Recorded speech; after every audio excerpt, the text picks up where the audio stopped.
Hello smart viewers, welcome to this channel again, DET Practical English Teaching. Well, this time I'm going to tell you a short story related to the use of passive voice. Please listen to me carefully. We have an old musical instrument. It is called a clavichord. It was made in Germany in 1681.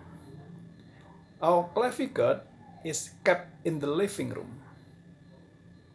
It has belonged to our family for a long time. The instrument was bought by my grandfather many years ago. Recently, it was damaged by a visitor.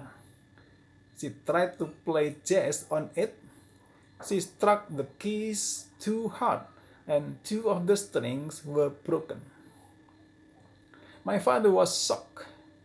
Now we are not allowed to touch it. It is being repaired by a friend of my father's. It's clear to understand, right? Well, hopefully this video is very useful for you. And if you like this video, please subscribe, give comment, and share. Thanks for watching. See you in the next video. Bye bye.